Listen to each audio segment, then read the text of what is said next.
Halo Bapak Ibu dan saudara-saudari yang dikasih Tuhan. Bagaimana kabarnya?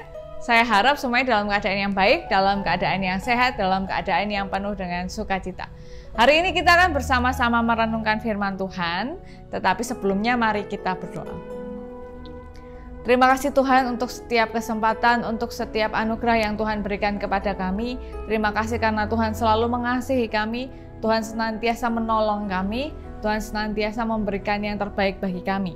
Jika sebentar kami akan bersama-sama merenungkan firman Tuhan, kiranya Tuhan memampukan kami untuk memahami betapa besar cinta Tuhan dan melihat, meneladani bagaimana kami juga bisa mengasihi Tuhan dan sesama kami. Terima kasih ya Tuhan, di dalam nama Tuhan Yesus kami berdoa.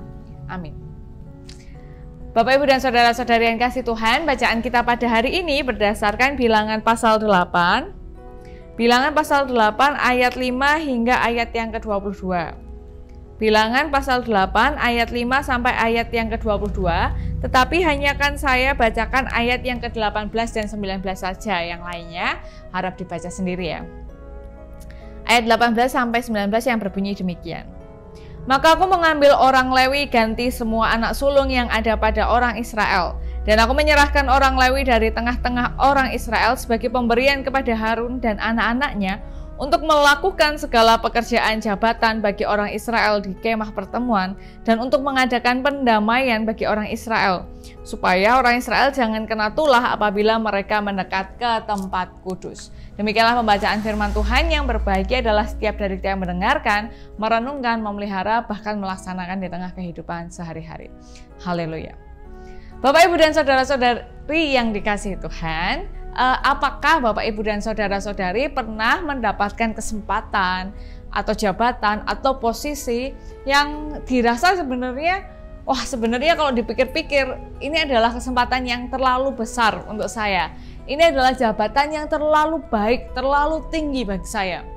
Ada yang pernah merasa begitu? Sebenarnya kalau dipikir-pikir saya ini nggak layak loh, saya ini nggak pantas loh untuk mengemban jabatan tertentu, atau saya ini nggak sepantasnya mendapatkan kesempatan tertentu karena ada orang lain yang lebih baik dari saya, orang lain yang lebih berhak dalam tanda kutip daripada saya. Nah, ini bukan tentang bersombong hati atau bermegah diri, tetapi hari ini bersama-sama kita membaca bagaimana Tuhan menunjuk orang-orang Lewi. Mereka adalah bagian dari umat Israel saat itu, dan mereka yang dipercaya oleh Tuhan untuk menolong Harun dan anak-anaknya dalam mengurusi hal-hal yang berkaitan dengan kemah pertemuan, dengan hal-hal yang bersifat kudus. Sedangkan kita semua tahu bahwa umat Israel itu melakukan banyak kesalahan dan dosa yang membuat mereka tidak layak untuk memasuki ruang yang kudus. Mereka bahkan tidak layak memberikan persembahannya kepada Tuhan, dan harus ada perantaranya begitu, karena terlalu besar dosanya. Bahkan nggak besar pun kan juga Tuhan itu maha kudus, jadi harusnya manusia tidak mengotori Tuhan dan tempat Tuhan gitu dengan dosanya gitu kan ya. Ibaratnya kalau kita ini sudah saya ulang berkali-kali ya, maksudnya kalau kita ke rumah orang gitu kan, itu misalnya sepatu kita yang kotor nginjek di halaman yang memang latarnya adalah tanah atau semen gitu, mungkin orang nggak keberatan, ya udahlah itu juga masih di halaman. Tapi kalau dengan sepatu yang kotor kita masuk ke rumahnya, apalagi secara lancang masuk ke kamar, itu kan menyebalkan gitu, itu sangat tidak sopan. Nah, keadaan manusia yang berdosa ya seperti itu, ya nggak layak gitu masuk ke tempat kudusnya Tuhan. Kalau mungkin di pelatarannya atau di halamannya, ya oke lah, situ maksudnya tempat orang berdosa ya di luar lah, di lingkup yang bukan kudus gitu. Nah, tapi di antara orang-orang berdosa ini dipilihlah orang Lewi, bukan karena mereka lebih sedikit dosanya, enggak ada tolak ukur begitu, tapi memang Tuhan memilih mereka. Bahkan di ayat yang ke-5 5:6 Tuhan berfirman kepada mereka, ambillah orang Lewi dari tengah-tengah orang Israel dan tahirkanlah mereka. Ini adalah sebuah pernyataan yang menunjukkan bahwa orang Lewi pun sebenarnya dalam tanda kutip najis, mereka juga melakukan dosa. Tapi mereka diberikan kesempatan untuk melayani Tuhan di dalam kemah pertemuan. Karena kalau orang Israel saja yang masuk dengan dosa mereka, ya mereka akan mengalami hal buruk gitu ya, karena mereka kan masuk ke tempat kudus dengan keadaan berdosa. Nah, maka dari itu nanti yang mengurus hal-hal itu adalah orang-orang Lewi yang harus ditahirkan terlebih dahulu, yang harus dibersihkan terlebih dahulu, dan harus menjaga kebersihannya tentu. Ya kalau sudah dibersihkan terus nanti ke tempat yang kotor lagi, masuk dengan dalam keadaan kotor ya gimana juga kan, makanya mereka harus ditahirkan, bahkan ya fisik mereka juga harus ya dirapikan, dibersihkan gitu ya. Itu cerminan, maksudnya ya dari dalam dari luar semuanya harus benar-benar bersih. Karena khusus ini adalah, ini sekali lagi ini kita membahas konteks waktu itu ya. Jadi pergumulannya tentu beda dengan sekarang. Sekarang ada banyak pergumulan yang kita nggak bisa sama nih, orang di zaman Alkitab harus A, maka orang di sekarang harus A juga. Maksudnya tergantung konteksnya juga. Nah, waktu itu memang kebersihan diri itu mencerminkan kebersihan hati gitu waktu itu. Jadi memang harus bersih semuanya. Nah, orang-orang inilah yang dipercaya untuk masuk ke ranah yang kudus walaupun mereka tidak kudus. Nah, ini menjadi sebuah inspirasi bagi kita semua. Bapak, Ibu, dan saudara-saudari yang dikasihi Tuhan, saya hanya mau mengingatkan bahwa kita semua ini adalah manusia yang berdosa. Tidak ada dari kita yang lebih layak di hadapan Tuhan. Semuanya berdosa. Nggak ada satu orang pun yang nggak berdosa. Atau mungkin Bapak, Ibu ada yang merasa nggak berdosa. Tapi sebagai manusia kita pasti berdosa. Nah, maka sebenarnya nggak ada yang lebih layak. Oh, misalnya aku lebih baik nih, aku lebih ini nih, nggak ada. Semua berdosa, nggak ada yang lebih layak. Jadi nggak usah saingan, ibaratnya nilai kita semua nih nggak tuntas, batas tuntasnya 75. Ya mau nilainya 15, 20, 35, bahkan 70 sekalipun tetap nggak tuntas. Tetap remedi gitu kan. Nah, jadi nggak usah lah, dosaku lebih kecil kok, dosaku lebih sedikit, aku lebih baik lah dari orang itu. Nggak usah, sama-sama remedi kita semua ini, sama-sama nggak tuntas itu nilainya.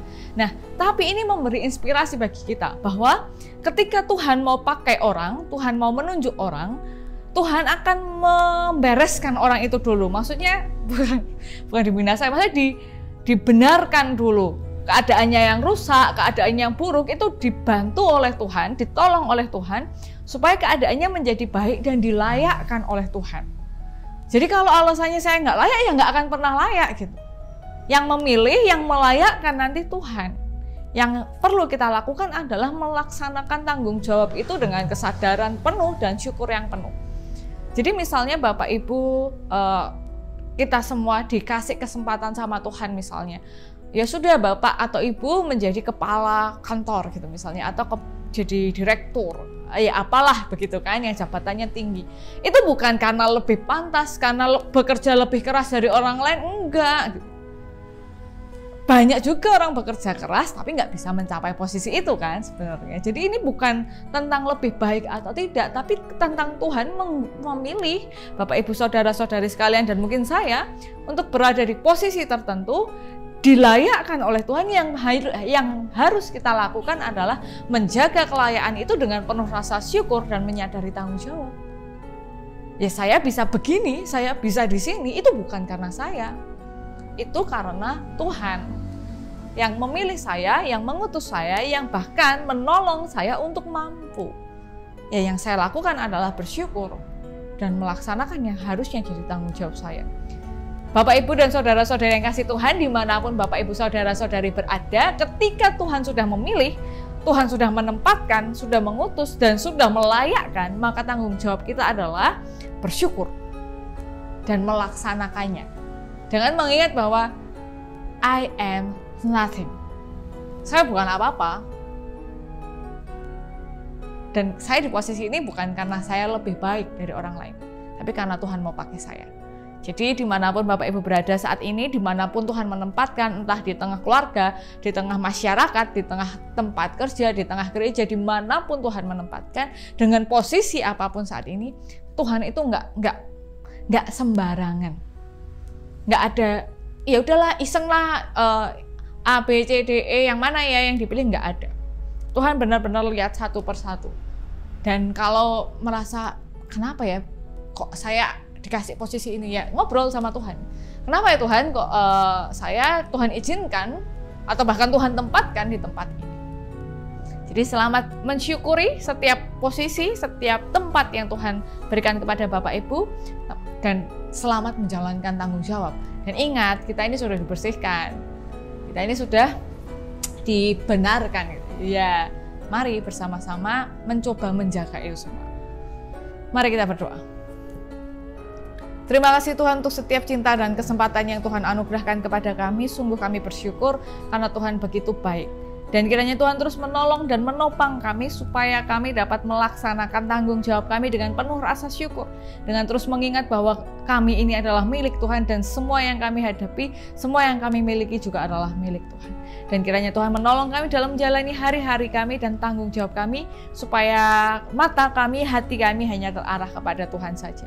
Dan kiranya Tuhan terus mengampuni dan Tuhan memampukan kami untuk terus merefleksikan diri, untuk terus memperbaiki diri agar semakin segambar dan serupa dengan Tuhan. Terima kasih ya Tuhan, di dalam nama Tuhan Yesus kami berdoa. Amin. Ya Bapak Ibu, demikian yang dapat saya sampaikan, kiranya dapat menjadi hal yang baik bagi kita semua. Sampai jumpa di pertemuan berikutnya.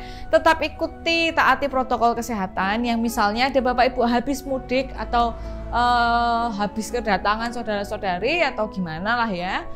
Ada baiknya juga mengecek atau menjaga kesehatan. Jadi kalau memang habis dari tempat mudik atau habis kedatangan dan habis main kemana-mana ya, kalau bisa menjaga jarak, menjaga diri dulu, menjaga orang-orang di sekitarnya juga lebih baik ya. Selamat menjalani aktivitas, Tuhan Yesus memberkati. Sampai jumpa.